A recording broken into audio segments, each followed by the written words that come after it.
আসসালামু আলাইকুম সুপ্রিয় শিক্ষার্থীরা, আশা করি তোমরা সকলেই ভালো আছো। আজকে আমি উচ্চতর গণিত 8.3 অধ্যায়ের যে 11 নম্বর অঙ্ক আছে, তো তার মধ্যে আমি একটি অঙ্ক বোর্ডে লিখেছি, সে অঙ্কটি সমাধান করে দেব। তো 11 নম্বর এর মধ্যে 4টি অঙ্ক আছে, তো 4টি অঙ্কই সেম নিয়মের অঙ্ক। তো এই জন্য আমি একটি অঙ্ক এই ভিডিওতে সমাধান করব। তো বাকি 4টা অঙ্ক বাকি 3টা থাকবে, ওই 3টা অঙ্ক আমি 3টে ভিডিওর মধ্যে সমাধান করে দিব। তো যারা অঙ্কে খুব ভালো, তো তারা দেখা যাচ্ছে যে এই একটা অঙ্ক করলেই বাকি 3টা অঙ্ক তারা সমাধান করতে পারবে। তো অনেক স্টুডেন্টরাই আমাকে বলে, স্যার এই অঙ্কগুলো অনেক কঠিন, 8.3 অধ্যায়। যখনই করাই দেই তখনই বলে, স্যার এই অঙ্কগুলো এত সহজ। আজব! তো এগুলো তো কঠিন না, আসলে যত কঠিন তোমার কাছে লাগবে তত সহজ মনে করবা এটা। কারণ তোমরা হয়তো বুঝো নাই, এই জন্য তোমাদের কাছে কি লাগে, কঠিন লাগে। যদি বুঝো তার মানে পানির মতো সহজ, একটা কথা আছে না, খুবই সহজ। তো দেখো, আমরা এই অঙ্কগুলো খুব মজা করে শিখব।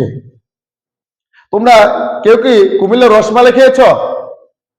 কেমন টেস্ট? কুমিল্লার রসমালাই অনেক টেস্ট না?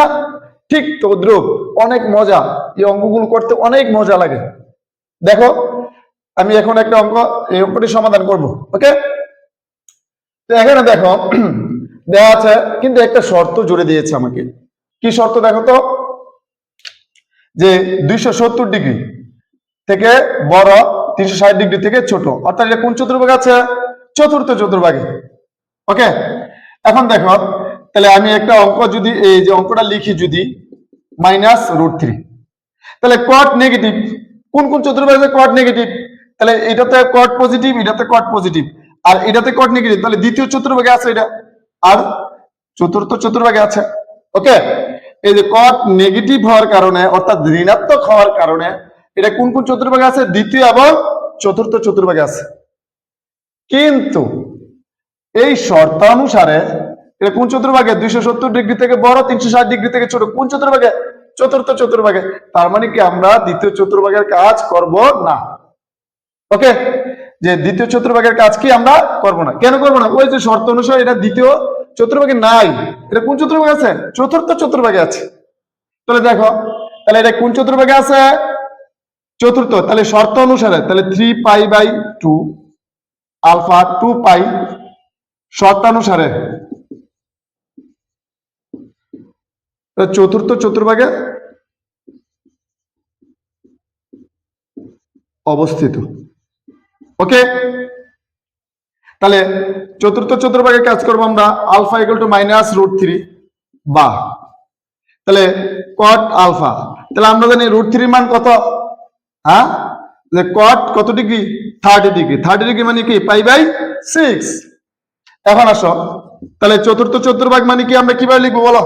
যে কট লিখবো, চতুর্থ চতুর্ভাগ মানে কি? এই যে 4 দিব। যদি দ্বিতীয় চতুর্ভাগ হইতো তাহলে 2 দিব, 2 দ্বারা গুণ করব। কত দ্বারা গুণ করব? 90 ডিগ্রিকে, অর্থাৎ π/2। এরপরে এই সংখ্যাটা কি দিয়ে? -π/6।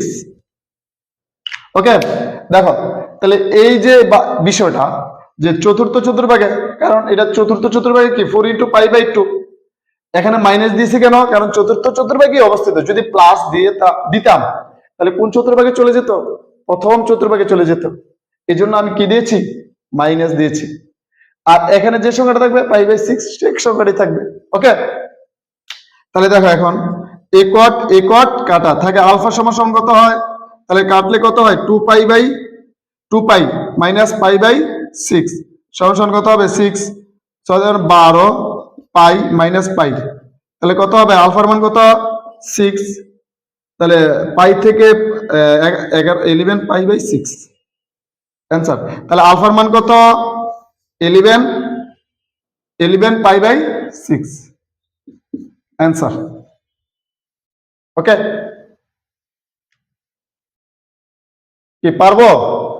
হ্যাঁ, সকলে কি পারবা? ইনশাআল্লাহ আশা করি তোমরা সকলেই পারবা।